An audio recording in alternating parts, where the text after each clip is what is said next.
All right, what is up, everybody? Welcome to the Of Like Minds video podcast, episode 10. Got a super special guest today here, my boy Anthony, fellow actor, killing it in the game today. Anthony, thank you What's so much up, for coming Kevin? on. Thank you for coming on, man. How you doing Yeah, thank today? you for having me, man. Good to hear from you. Dude, so you are one of my best friends, and we go a long way. And I think it'd just be cool to just talk about first how you even started in acting. What got you into that? Acting. So I grew up in the church, and going to church every Sunday, sometimes on Wednesdays, that kind of thing. And during like the holiday, during like Easter, like Christmas, Resurrection Day, all that stuff, I would get to play. I got used to playing Jesus or an angel, or just performing in front of Hmm. people. And I just love the feeling of just like being on stage in front of people and like just expressing myself that way and like being someone else just for a moment and like exploring what that was like. And so I guess I just sort of I fell in love with the pretend aspect and wanted to follow that. And so elementary school, I went to, oh, sorry. I, my bad. I went to a performing arts school Mm. in elementary school, and that kind of really like helped me like harness that love for it, and it just kind of grew from there, and then ended up at SCPA with all the other cool kids. And for those of you guys that don't know, SCPA is the San Diego School of Creative and Performing Arts. It is where we met and where we met a lot of great people. And just talking about that. So you're now in middle school, high school, and you're an OG as well. So you're there basically. An OG Oh is yeah, yeah, the you're whole there all shebang. 7 years, 6th to 12th grade, and so you kind of took off and just you're immediately a natural. And so what was that like harnessing that now at a higher level in middle school and high Ah, school at SCPA? it was incredible. I got real lucky when I'm meeting Richard Trujillo, I would Mm, say, and Richard, for those who don't know, Richard Trujillo was the is, I believe, currently still think the so. I think so. artistic director at SCPA, and he really kind of took me under his wing and like really opened up the world of Shakespeare to me, and like really like speaking with diction and like understanding the language of which you're using, and like learning to be a master of language. And it was it was a challenge really in high school, like kind of finding like what that like finding like that right language, or just like Mm,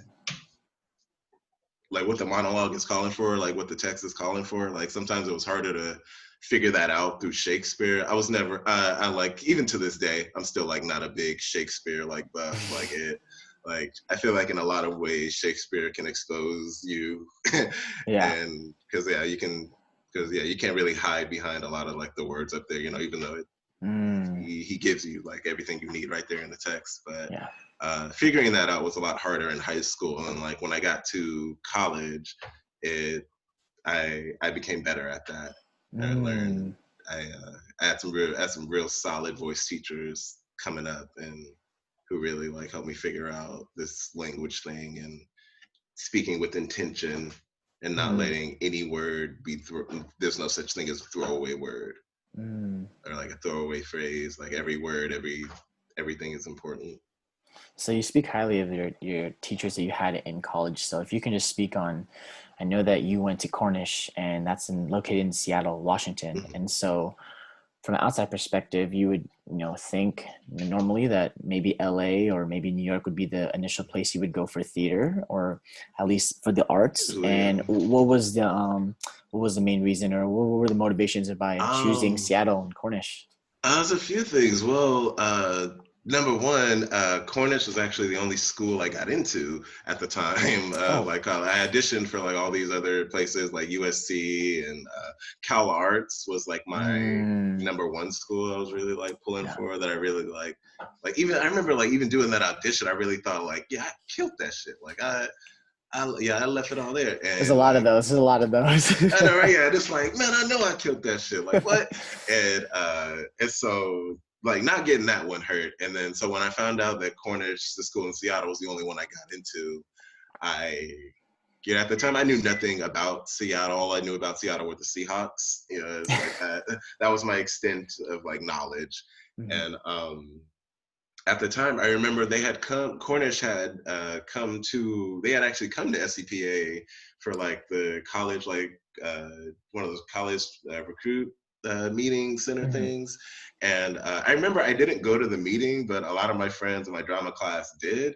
And like when they came, yeah, and like when they came back, they were like, "Oh no, like I don't want to go to this school. Like they don't have like they they're all like musical theater like kids and stuff, and like they're like, Mhm. oh, they just they had their own reasons for like why they didn't like the school, and I didn't think anything of it. I was like, oh, well, I guess I didn't miss anything. And then I fast forward, I go and talk to Richard Trujillo, Mhm. and he's like, this school would be great for you. Like look into this school, like check this out.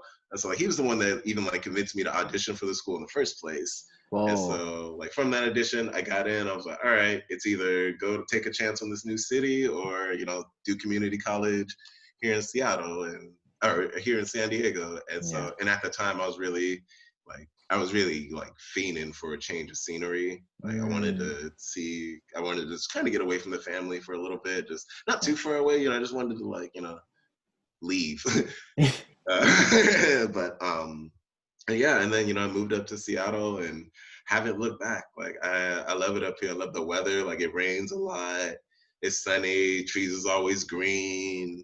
There's a lot to love about the community up here too. Like there were the theater community especially. Like there are a lot of like local like fringe theaters and stuff, and I know a lot of like those people who've like done multiple shows there or who even like run them and stuff, and they're all just like regular like nice people and shit. And so it's nice that we can all come together and shit too. And even Yeah. like through this COVID mess too, like we've Mm. set up different relief funds for like Seattle theater artists and things like that. We really have rallied around each other, and I love that kind of community. It's always something you want to be around a lot.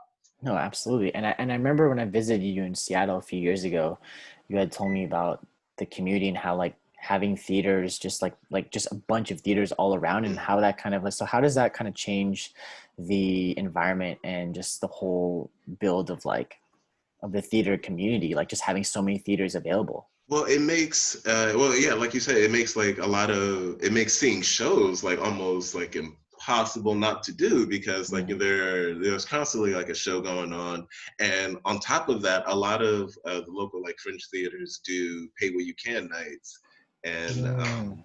so yeah, so you can see like a professional show for like upwards of like $5-10 sometimes. Wow. Granted, it's only if you go on those like certain nights and stuff, but Hmm. they a lot of like places do like discounted tickets, and for like anyone who like knows me, I always like comp a lot of my friends Yeah. and stuff when they like come and see me and stuff. So it's not impossible to get a free ticket or to like see a show for cheap out here, and that it's like theater made relatively available. What's really funny, in 2016, the first show I did post graduation was this original show. Oh god, it's called Hooded or Being Black for Dummies, and Okay. by Terrence. Oh god, I Come cannot on, remember man. his First last show, name. you gotta remember it. Oh god, oh man, oh what's his name? I gotta look it up. But Terrence Kretschner? No, Terrence something. I'll look it up. But Okay. good man, good dude. But this play, the theater that we did this at, they do this thing called radical hospitality, where basically that means all their shows, you can see any show for free and whatnot. And if you love like what you saw, you were moved by it, and you want to like continue to like support like radical hospitality, like theater shows, you can donate and stuff, and they get a lot of donations through that because a lot of like people in that it was out in Kent, Washington, and there aren't a lot of like the theater scene isn't very big out there in that part of Washington, and so to have like this one spot in like this sort of like strip mall space was Yeah. real cool, and so it got a lot. We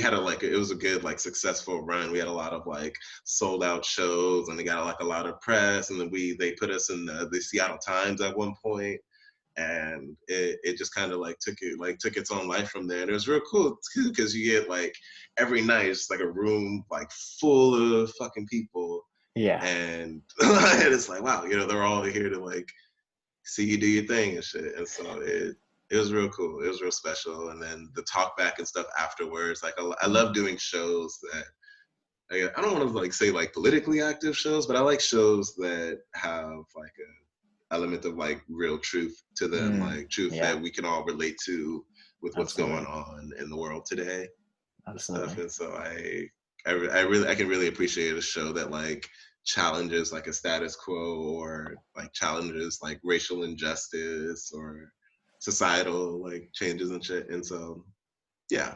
No, absolutely. And so you were saying that that was the first, big show that you had done, post grad. And so if you can just kind of go back to that feeling and that time of just, you just recently graduate school and Mhm. you're still living out in Seattle. And I don't know if you Yeah. ever had that conversation with yourself about potentially moving back home.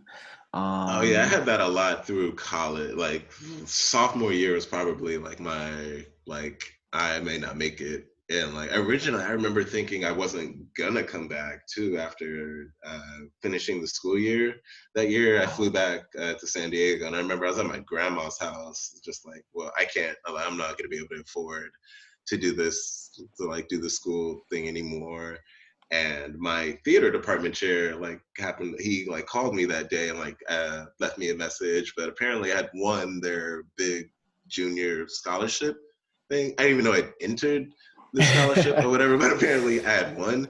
And it was like the scholarship money was enough to like cover tuition for like that whole year. wow, oh And my so like God. and then I won it junior and senior year. And so like basically like, my last 2 years, I didn't have to pay as much as I probably would have and stuff. And so like you just little doors, different Oh, opportunity stuff just kind of opened up, and like I a had no very idea big how. doors. A very Yeah, big door. big doors. Yes, it's just sort of like it's just Oh little my doors. God.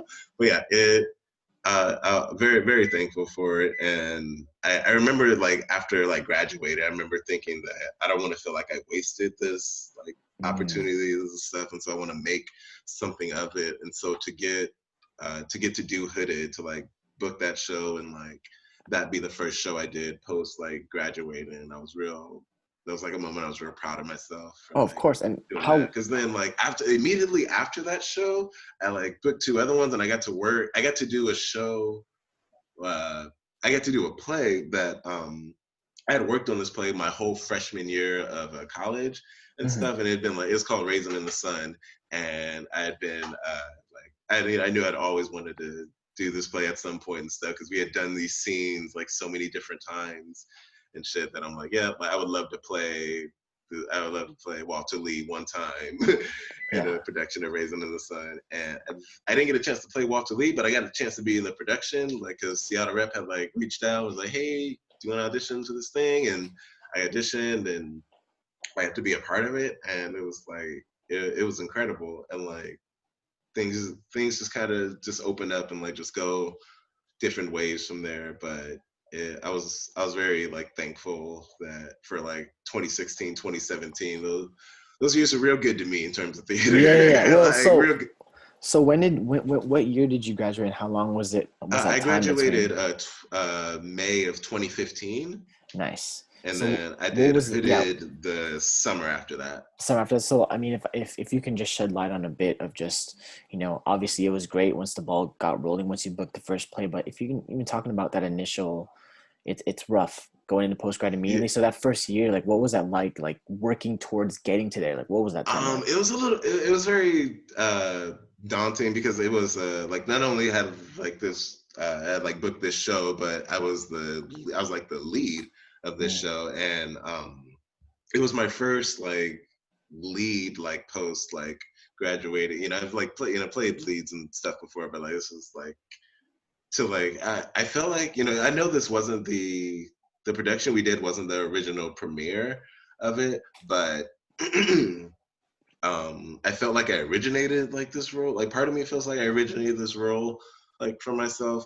But I remember that first rehearsal, like thinking like I wanted to leading up to that first rehearsal, I wanted to be off book and like I wanted to be like ready, just come out the gate so I can like show everybody up in the room and stuff. And I kind of psyched myself out a little bit because I had like first table read happens, and I was kind of like fumbling words a little bit, and like I'd missed like certain stuff that had like kind of built up in here that I was like, yeah, I'm ready to hit this moment this way. It just kind of fell flat or just didn't work the way I thought it would, and so I had to by the like by like a weekend of rehearsals, I had to like scrap like what the mindset that I had carried into like the Mm, character and had to sort of rebuild it from there.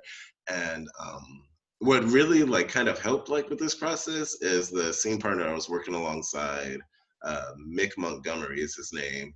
Uh, Real solid dude, real very easy to work with, and I hope to God that like we cross paths again because he gave me like such incredible stuff to play off of and was very helpful in terms of like helping me like understand the difference between our two characters because like there is the during the play there's kind of this question of like are they the same person or are they like mm. or are they separate people, and like we really enjoyed like kind of like playing around with that in the rehearsal room and stuff. And so I was really like that really like kind of like once I like honed in on that and like grounded myself like within that realm of like play, it made like creating like the character much more easier and shit. Mm. But like for a while there was I felt like I was just kind of just saying words a little bit and Mm. didn't really understand like all of like what I was saying and shit. But as time went on and like I began to understand the play more and more, like things just kind of opened up and I was able to like give it my all. No, absolutely. And so, you booked that first play and hit it, and then you said the ball started kind of rolling in Mhm. 2016, 2017. And so, what did that look like after? And also, too, if you can just actually talk about the work-life balance of an artist, I think that's a huge thing. That's a misconception Yeah, that, yeah. I art. my yeah schedules. So usually, I work during the days, and then rehearsals are usually late afternoon at night and stuff. So days usually start at like 6:30, and then I usually have to be at work at like 7, 8, Mhm. or 8:30, 9 o'clock most days. And so I'll be up like 6:30, 7, and then go through the workday, have like kind of an hour break in between before, like eat dinner, shower, whatever, before I do rehearsal. And then my nights usually end around like 10:30, 11 o'clock, and I'll get home around like 11:30ish, midnight. I usually try to get to bed by 1 or 1:30 Yeah. and stuff. And it's just constantly like that, like over and over. I was Mondays were like the one or like our one like theater day off where like no rehearsal or anything, and those are always nice. I'm always like pushing like towards that Monday Yeah. stuff, but I love what I do and stuff, so I never feel exhausted or annoyed that I have to like go there. I'm more annoyed that I have to do the day job kind of Mm, thing, yeah. but it I've been able to like make it work. And then like with COVID, it's like switched up a lot more because now like all the like projects and stuff that I did have lined up for this year kind of got cut short because of everything. And Yeah. So what was that like? Because for both of us, it stops a lot of opportunity and a lot of growth yeah. and a lot of the momentum we had building, especially for you being in Seattle. So, what was that like? If you can even share about Mm. what any of those projects were, or like Well, what opportunities those were. well, one of them that I was like super like heartbroken. I'm also like fingers crossed, like maybe we can still pull this off somehow.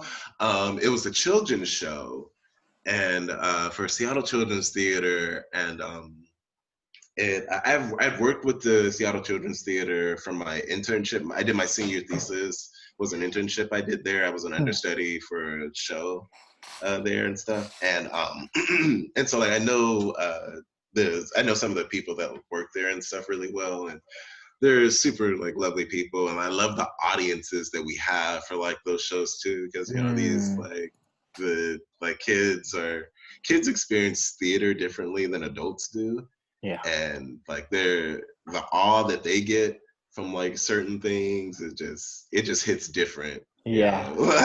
And so I've always wanted to like I've always wanted to like perform for them and stuff. And so I was Mm. real excited for like this one, but then it got cut short. The audition got cut short before because of COVID and whatnot. But here's hoping it could like come back around and stuff. But it's also like really unfortunate too because after I did a show in 2017 and then decided to take a mental health break Mm. for a year. Or initially it was like originally supposed to be for a year, it ended up being 2 years, but I just needed to just sort of like refocus. I was feeling a little like burnt out from just the routine of everything, and So then mental health break from acting or from auditioning acting or and just wow. like yeah, just the theater scene out here. I just wanted to I needed to refocus and like figure out like what kind of shows I want to do and like what kind of like artist I wanted to be. And I Mm. was asking a lot of those kind of questions, and um, I think I just needed to like step away from it because this has been like theater acting is just something I've done like literally like since I was like 7, Yeah. and just like show or this thing or just like yeah, I couldn't even watching TV was different. I couldn't like really like enjoy a show or something because I'm like too caught up. I'd be like trying to like get inspired, I'd be like too busy trying to Mm. like what like just searching for like the next thing, like, oh, okay, like I need to like up my stuff. And I got tired of just the competitive aspect of it for a minute. And I needed to like refocus my own like energy and like come back to it. And I did, and like I took time off, got into therapy and like, worked some stuff out, and then finally like came back. And this year I originated I closed the show in January or in February rather. It's called Reparations, Mhm. and I originated 2 roles in this play, and like this show had like really like opened up a lot for me. It really got me because there's a show about like family and like family secrets and stuff, and so through like this, it allowed me to like reconnect with my family and ask them certain questions about like growing up and like their childhood and like how they grew up and stuff, and Yeah. just the generational trauma that we pass that like gets passed down generation to generation and stuff. And conversations like a lot of conversations like those started to pop up, and oh, keep doing that. um, I remember like after like closing that show, thinking like, man, like this, like I've never been a part. Like I've done like amazing shows. I've been a part of some real like beautiful, solid, tight ensembles before, Mm. but like like I've never been a part of a show that like has touched me in the way that this show did. And I'm so proud to have like been a part of it and stuff. Have been able to like speak my truth in this show and like see my truth like be seen like told in Yeah. this show. It was something special, man. I really wish you could have seen it, man. Oh, Like it well, it, it was I real will hope cool. I could see it too. I mean, hopefully, at some point it gets, it sounds amazing. I wanted to Yeah, I know ask, they recorded. Yeah, I'm sure. oh, No. well, you have to send that to me. Yeah, I got you. Well, I got you. I did want to ask, you said that you originated 2 roles in the play. And Hmm. so what does that actually entail? Because my understanding of theater and Hmm. acting is that you get a script and you're going to do what the director says, X, Y, and Z, and there it is. So what does this mean, originating 2 roles? Well, to originate, or basically what I mean, this play was a world premiere play. Darren Kennedy is from, I believe, I want to say he's from Kansas City, or he's based out of there. But he had been workshopping this play with with our director of it for like since 2017, Mhm. and they had been like talking about wanting to do it and stuff, but just the stars had just hadn't lined up and whatnot. But and then fast forward like late 2019, whatever it was, they were putting together their uh, the theater company we did it for was called Sound Theater Company. Mhm. And while they were putting together their season, this play came up again, and uh, they brought it to the people, and they decided they wanted to do it. And so once they like made that decision that they were going to do it, they started, like reaching out, trying to cast people and whatnot.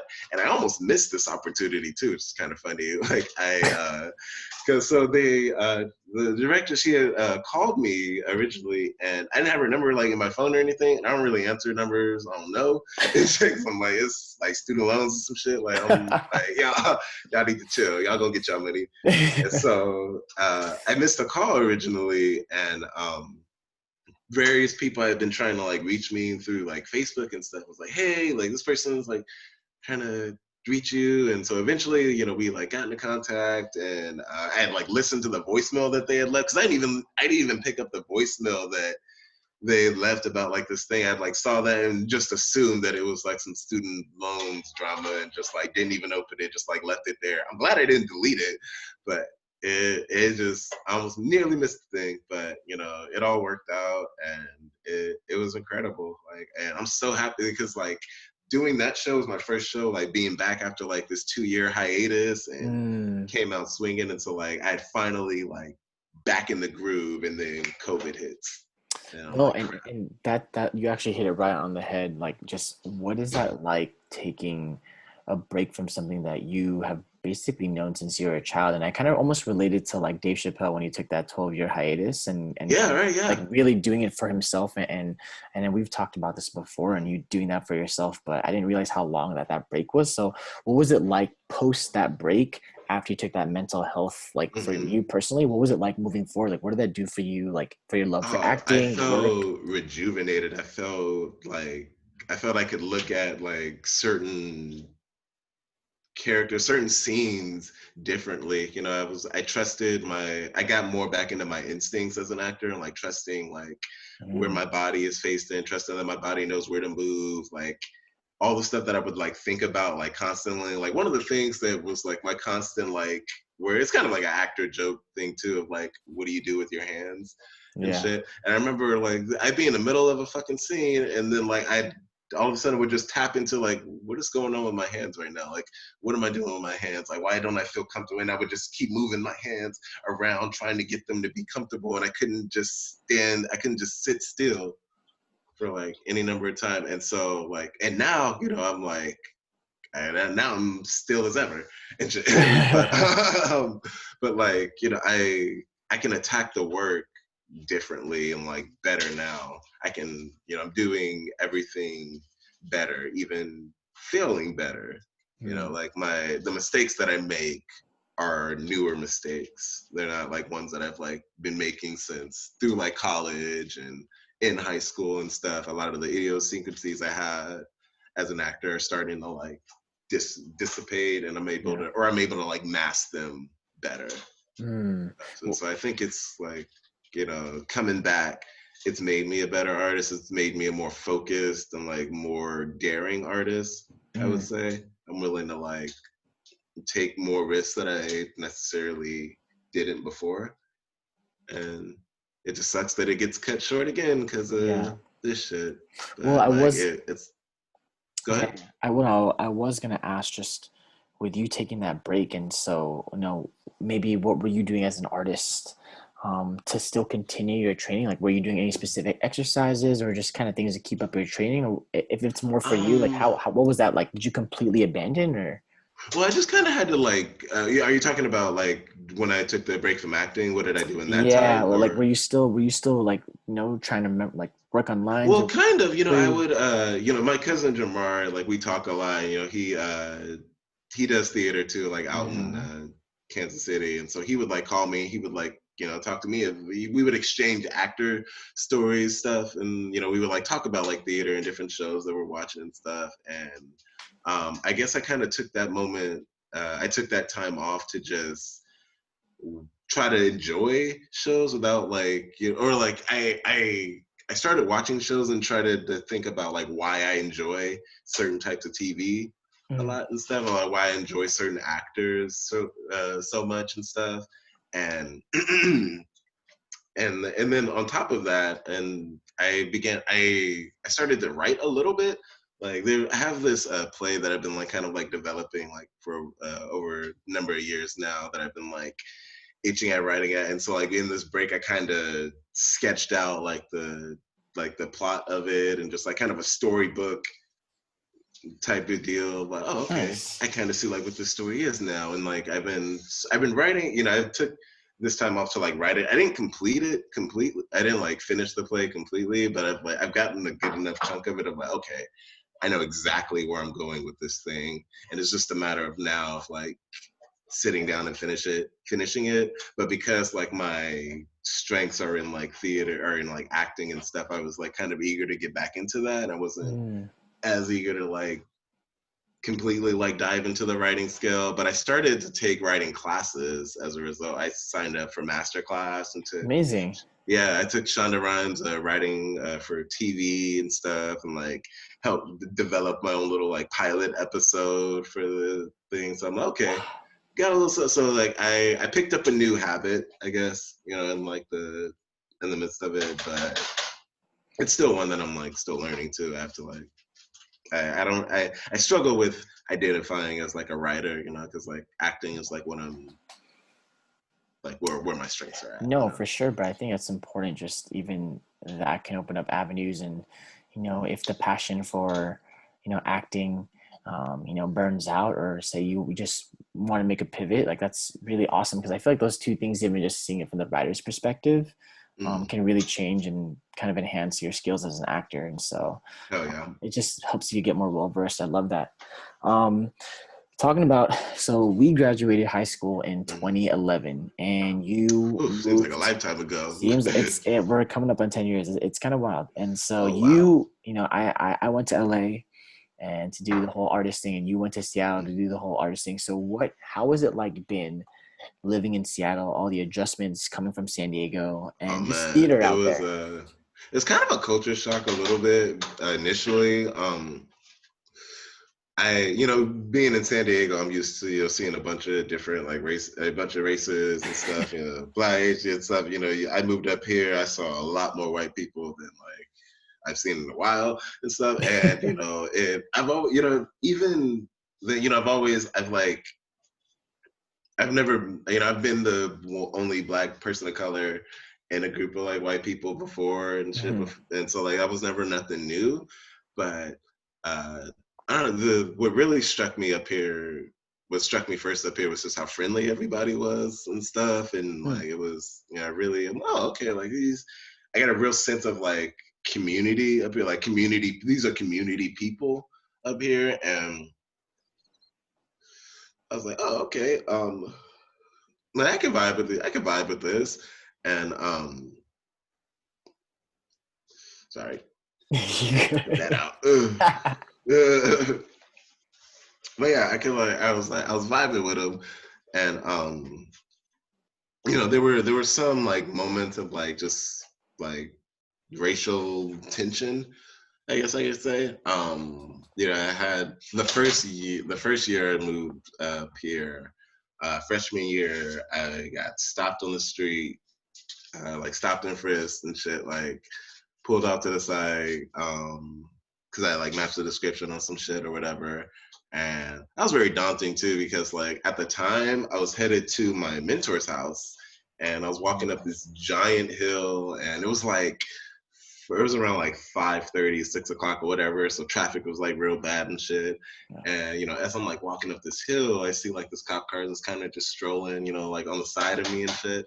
And, he's like, at first, I'm thinking, oh, there's like a giant like gap of space for him to like, he can clearly drive up. So like, I know he's like tailing me and shit. And so I like stop for a minute and I make eye contact with him, and he just kind of like waves me off or whatever. And I'm all right, whatever. And I just like keep walking. And this cop car behind him like pulls up, gets out, like tells me to like come over to the car and shit. And they like frisk me there. And I guess some robbery or some shit had like happened in the area, and I like matched the shit. And so I'm sitting there, hands on the car and shit. And I'm there for like maybe 20 minutes and shit. And like, yeah, obviously, people like looking at you like outside the car and shit. It was real embarrassing, real humiliating and shit.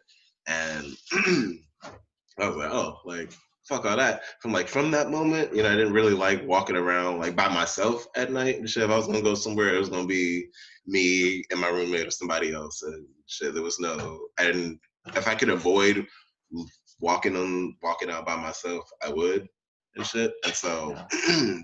that was a little hard to like get used to. And I thought it was always gonna be like that, but it wasn't. But then there were other moments of like racial like tension. Like I work in a very like public space, Yeah. and like very like big tourist attraction. So you get all types of like people coming through and shit. And I've had dudes come up like call me the N word a bunch, like throw shit at me. Like that type of harassment before it happens. It doesn't happen like every day, but it like it's there. You somebody told me it's funny, one of the lines in the hooded or being black is one of the rules is never forget that you're black. No matter like what you're doing, no matter like where you at, you carry yourself in this world as a black person, and like the moment you forget that it could be the end of you and shit. And Yeah. so Well, it's incredibly infuriating to hear that, and someone that you're so dear to me and we're so close. And I know when I visited you in Seattle a few years ago, you were at a point where you wanted to leave. I mean, and it was happening yeah, a lot more, I believe, that yeah, it that was. year. So if you can just talk about, I mean, taking you back to that Yeah, time. yeah, sure thing. That like what I was saying earlier about the dude like calling me the N word and like throwing shit at me. It was like right after that incident, I was like, you know what? Fuck this city. I'm done. Like, get me the fuck out of here. Let me get my money right, and we on the next flight. And that was like, God, that had to be 2016. Yeah, because I had just started my new job there that Mm-hmm. February. And then that first summer, it was like somewhere in August, that first summer there, uh is when that shit happened. But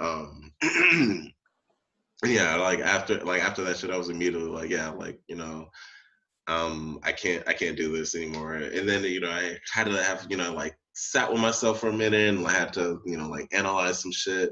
And I was like, there's racism everywhere. Like, there's nowhere I can move to in America where there's not going to be some element of like racism like there. Yeah. It's just that's just sort of the reality you accept when living in this country and shit. Unfortunately, that racism is everywhere.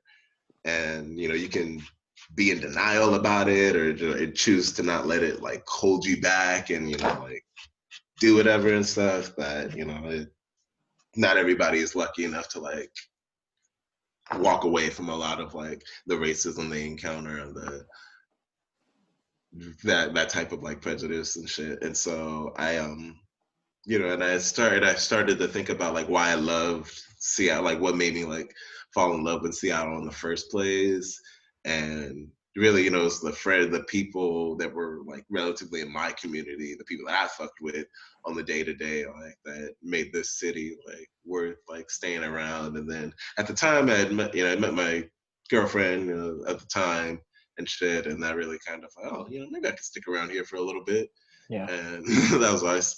But yeah, and then like now, like that was like 3-ish years ago, whatever.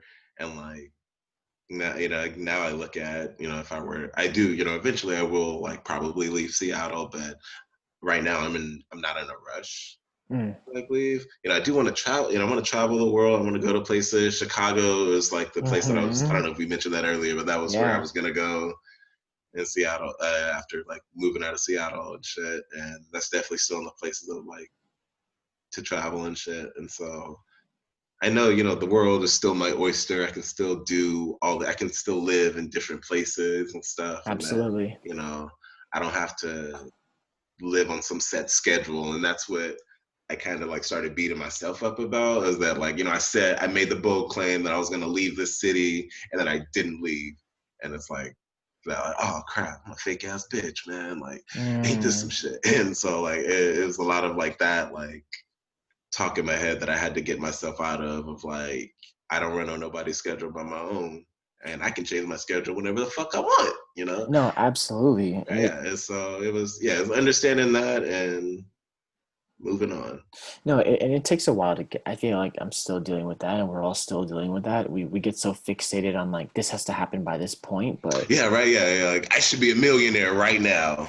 Like I'm or I should, 27 years old. Like why the fuck am I not a millionaire? Like just yeah, like that type of shit. yeah. Even on a smaller scale, just like I should be working the dream job or be doing something that's more filling. But we have these kind of such high standards for ourselves that we forget that this progress we're actually making some pretty good I progress. know, right? Yeah, and it's because Um, the world we live in too is just so fast and vast. It is just like Absolutely, constantly like you gotta if you're not like working and shit, like don't waste my time. Like get out of my face. Like it's just it's the grind, motherfucker. It's yeah, like I'm just yeah, like sort of like taking over like the what it means to be productive and shit. And yeah, and like I love now though that like there's a change in the narrative of like what it means to be like successful and productive, and it's like what it means to like yeah, I guess it's like be productive and shit. There's that like it's not like working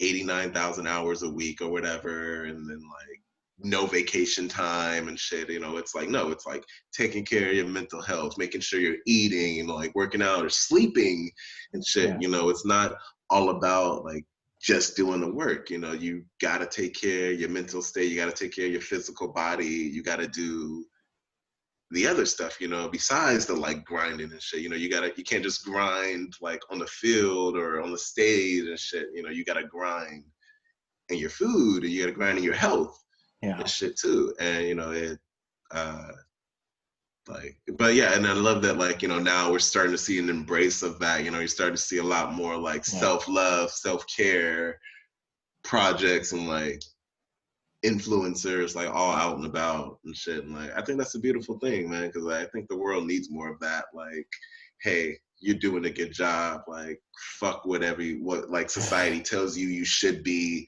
or like what capitalism tells you you should be, and Yeah. shit. You are worth it. I watched this video the other day with Viola Davis, like talking about how we are all worth it and how you should like repeat that to yourself like every day, no matter like you know you are in that room or you are in this thing because you belong there and you are worth it. And it's like I think yeah, we all could use that reminder. No, absolutely. I think that kind of just ties to the schedule that I know that I can't Mm. imagine what you're going through. You talking about you working a full-time job and then going to that rehearsal grind. Same thing with me and dance and teaching. And so just talking Yeah, about how important that is as an artist to also maintain that mental and physical health in your case. So how has that been like for you, balancing all those things? It's just a ton. You have a mm. ton of jobs. We wear a bunch of Yeah. different hats. So what's that like? Well, like for me, it's helped that I made the decision to like get into therapy and stuff because that allowed me to like take a look at my entire schedule and like figure out I'm like okay like where is like my sort of like free time or like what am I doing too much of and like where can I like edit some shit out and Mhm. stuff. And so like once I really figured out like where a lot of my like toxicity like time was going, like where like I'd spend a lot of time just like my days like off, I get off work or whatever like early and shit, and I'm just like smoking the day away or some shit, and it's like maybe it's lessening like how much weed I'm smoking on the daily, it's like okay, I can that's something I can do and Yeah. shit, I can like challenge like little daily challenges of like for me personally, like I love smoking first thing in the morning. Like I love that like 4:20 a.m. high. Like vibing with like just that's my shit. And and then because I work in the morning too, and like my job, I don't always have to be as like attention and shit. I can Mm. like afford to like lay back and kick it a little bit Yeah. and shit. So like smoking in the morning has always been like fun and stuff. But I'm Yeah. also like groggy and like slodgy and shit, and like I'm high as shit in the morning. So it I had to like switching that up, like using like weed as like a reward for like making it through the whole day, like Mm. sort of shifted my relationship with weed a little bit. Mm. And so like I still like smoke every day and stuff, but I've adjusted how much of it I smoke, and which has allowed me to like make time for other things. I'm like, oh, okay, maybe now that I'm not like couch potato. I can like where I can do this little writing thing, or I can like read Yeah. this play or something. You know, I can like do other stuff, and I also save money that way too because I'm not at the dispensary every like 2 weeks and shit. You know, it helps. Overall, it's good. It's been a good thing. Yeah. I don't know if you remember the when I visited you, you took me to a place called Freddy's, and Freddy's, yes, I do remember Freddy's. And Freddy's is like a great burger place. Yeah, If I remember correctly, real good. they're gone now. Yeah. So what's the story behind that? Because you have something that I think Okay. you can share. Yeah, so yeah, like I honestly feel like me and my friends are the reason this place is gone now from this like one their like final complaint just set it all off. So it's like a Friday night or whatever, you know, and me and my friends, you know, we're all out. It's me, my roommate, and my homie Jackie. And uh, we had just, you know, finished like bar hopping and shit. And so we go to Freddy's to like get food. And we all order our food and shit, like all fine and shit. And we're sitting at our tables. Now, where I'm sitting, like my back is towards the table where these two other women are sitting at, and my two other friends are sitting across from me. And my roommate Fez, like you know, he's like looking behind me. There's this dude, I guess, who had come in, and he was making like very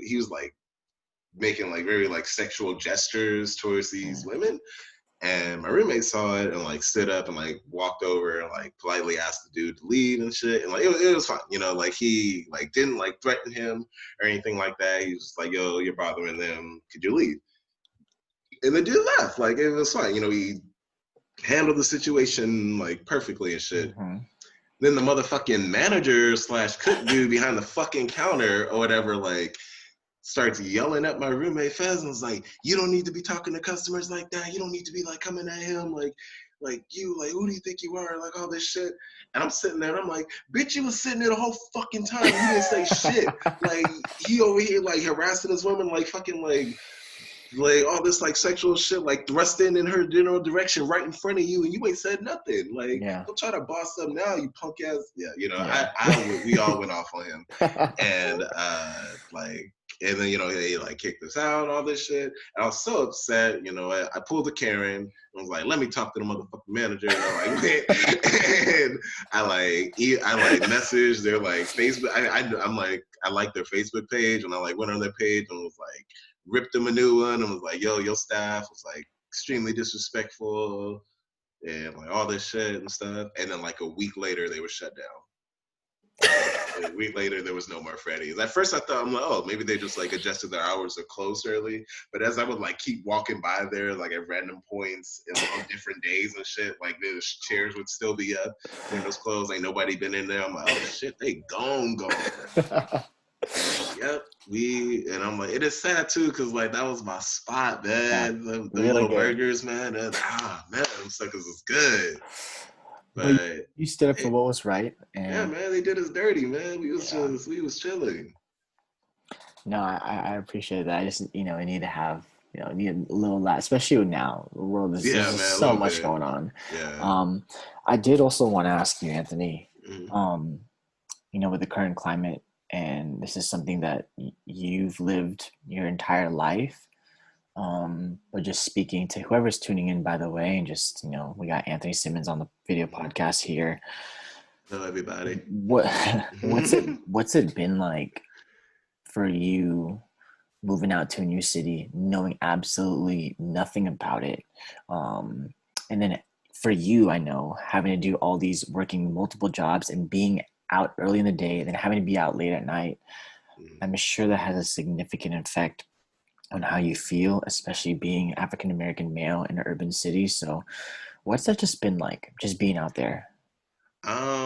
it every day presents like a thing or like what the thing is today, and like with like everything like with the protests going on today and whatnot. It part of me wishes I could be there and I could like scream and shit like that and just like be out there in the streets. And another part of me is like, if I were there, I'd probably be dead and shit. And then, I think about like, I risk like getting killed, like walking out the street or even not walking out, like, they could mistakenly come in here trying to raid some shit and I get killed in the crossfire. And so it's just like a constant, like, I try not to like think in the, like, I'm not safe, like I'm not safe anywhere and stuff, even though, I know like statistically I'm not, it's not safe anywhere. But I think I also have to like take a moment to recognize my privilege in this situation, because though I am like black, black male, like fully black male in society, and I carry myself as a black male in society, um, I am a light-skinned black male, and there are people with a darker complexion than me that have much more like raw stories to tell. I can only speak my truth and what's happened to me, and I will speak that truthfully, like Yeah. here and every day.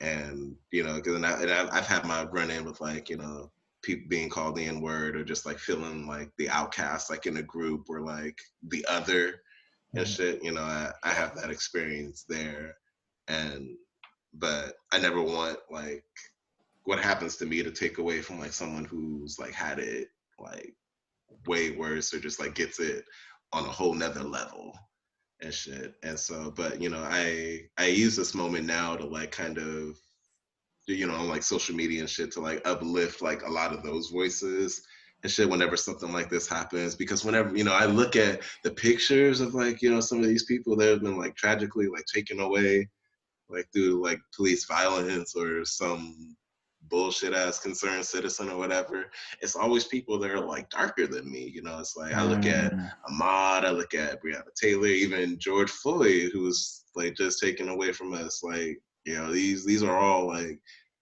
black people of a darker complexion that are facing the full brunt of this shit, and I sit here like hurt, that like these people, they look like me and shit, and there's nothing I can do to protect them and shit, and so like it gets, sad, some days and shit, but, I try to, I hold my loved ones close, the people that know I got them, like the ones that got me, they do what they can to let me know that and stuff. And like friends have reached out and shit, I've talked to like family and friends about this, and like, we've all are embracing each other through this, because on top of like in the middle of a fucking pandemic, you all are also reminded of like racism in this world, and it's like it sucks, man. And I remember like thinking too, just like before, like earlier this year, like just earlier, like when COVID stuff was happening, that like, oh, I hadn't like heard, like you hadn't heard about like cops killing a black dude like anywhere like for a while. And it's like I remember thinking like, yeah, it's been a minute and stuff. And then Ahmaud happens. And then you find out like Breonna Taylor had happened, and that was all like they was in the span of like 2 weeks of each other, but they were like months ago, like back in February, but we're just finding out now. And it's like, oh no, this has always been happening. It just wasn't talked about and stuff. And so it's just this constant thing that just keeps happening, and it's scary, dude. It angers me, it like I'm hurt, I'm scared, but I'm also hopeful that like this will not be the end of us, that the people can do what they can to like change or like switch up the narrative on like why they feel that we're out there in the streets protesting, or they could try to like rate us as like looters and stuff, but this is what happens when you don't deal with the injustices, with like atrocities of your fucking country, when you don't recognize like your racist roots and like slavery and like Jim Crow and like everything, like this will just keep happening, and it's like this is designed to happen, through like, upholding white supremacy and like white social standards. Like this is all going according to their plan. It's fucked up, and people are fed up. And this is what you're seeing. You're seeing people was fed up with this shit, and ready to fucking go to jail, die about it, whatever, man. But like we've had enough, and it's fucked up. It's incredible to hear you talk about it, Anthony, because you're still so humble, and rightfully you are still paying respects to those that may be facing it more. But I know I can confidently speak in the long time that we've been friends, since over 15 years now, fifth, sixth Uh, grade. that's You know, crazy. when when Sixth when grade. when we've hung out, not only in SCPA but outside, I've seen you firsthand experience those things. And I just want you to know that, I don't think, I think any form of color, especially black, that you deserve it all. And in terms of, you need all the love too. I don't care what Thank you, light man. skin, dark skin. You So as well, I'm giving man. you all the Like, love, man. Seriously, especially being out there in Seattle. It's I want to send you that love. I did want to. You talked about family. I did want to kind of end with some little surprise for you. So I don't know if you oh, remember, we kind of got closer on the school bus. We used to take the school bus, mhm. the yellow Oh school yeah. bus, the ones that look like Twinkies. Oh shit, And yeah. I remember one time I going to school. I was eating. You're not supposed to eat, but I was a pretty good kid, and I was Hmm. I was eating on the school bus, and the bus driver was just mean mugging me, and I'm talking just cussing me out, and I was cussing back Yeah. like in my spot, whatever, and we were just mean mugging, looking at each other. And I remember you were one of the first people I told when I got to school. I was like, "Yo, Anthony, man." Like, I got into it with my bus driver, like, she was just mean mugging me. I was just trying to eat my breakfast, my Pop Tart, whatever, yeah. and was cussing me out. I was just giving her the look and everything. And you told me Yeah. What I tell you? What I tell you? that, Hey, that that's my mom. That's my mom, bro. so Like, tell me, a sixth grade little Asian boy getting in a fight with Anthony's mom, one of my closest friends. And like what? Like, bro, I'll never forget that because that was the open. We came back for the open house thing like that night, and I was like, "Yo, come on, you gotta meet my mom." And like, you was like, "Yo, that's right." Like, and it was just amazing that was because I'll never forget that yeah, shit, me man. neither. It was just amazing because your mom still had all the love and respect, Yeah, even right. though Yeah, I was just she I was still a asked about you too. oh, that's amazing. Same with my family. And Yeah, yeah. Give him my love, man. Like, same. But no, man, I just kind of wanted to just share that with you, and just to remind that's whoever's tuning in, hilarious. I just love that. how crazy everything is, about how things kind of happen. But I think just to wrap up, Anthony, if you can just talk about being an artist in COVID, and talking about what your routine has either adapted to or switched to, or how have you kind of kept in Oh, focus with your art? totally. I had to, with losing the theater projects and stuff that I had lined up, and just sort of the future that I had lined up, I had to treat it as sort of a grieving process a little bit. Because I was real like crushed about it, and I'm like stressed too, and like trying to figure out like my feelings and shit of like, what am I feeling right now? And I read this article that like kind of like beautifully like articulated it, of like we all were like had these things, we all had our lives like going in this certain direction, and like something has like has like affected each and every one of us on this planet in a way that Mm-hmm. like 9/11 hasn't, in a way Mm-hmm. that like, Katrina. yeah, Katrina, yeah, yeah, like the entire world has to like recognize COVID-19 Mm-hmm. and shit. And so, we I had to recognize that fact for myself, and just like come to terms with that, of like, okay, this is where we are now. And as a result, with like collected, like, being on unemployment and stuff, everybody's out breaking bread and stuff like that. I decided to get into smoothies. And so like once a day, I make myself some kind of smoothie. Like, like I bought a blender like a couple weeks ago, and I've just been, like a little banana, a little like kiwi, strawberry, like just all my favorite stuff. All the greens, all the like veggies and shit too, that I don't like eat on the regular. I'm Mm-hmm. just like, nah, I don't really like I'm not gonna eat this kale just like this, like nah.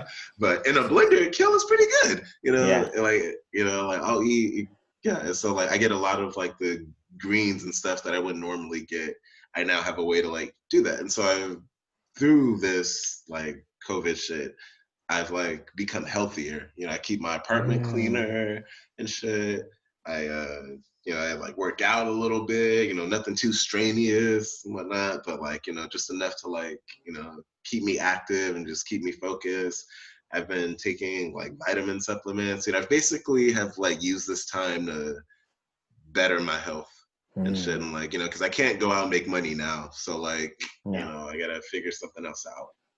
And like, refocusing on my health and like, playing some Call of Duty in there and shit, Treat gotta yourself. Yeah. yeah, to stay active. I do the best I can to like stay active and also to like accept that like if I do just have a day where I do nothing but just sit around in my fucking underwear and do jack shit, like that's okay. That's okay doing COVID-19 when we're all on shutdown and stuff because like I had to like I was thinking of like kind of taking a break from like social media for a little bit, just Mm, because like during like COVID, I've noticed that like social media is kind of boring now. Or just like everybody's kind of doing the same like thing, or just like nobody's, or because we're all like locked down and stuff.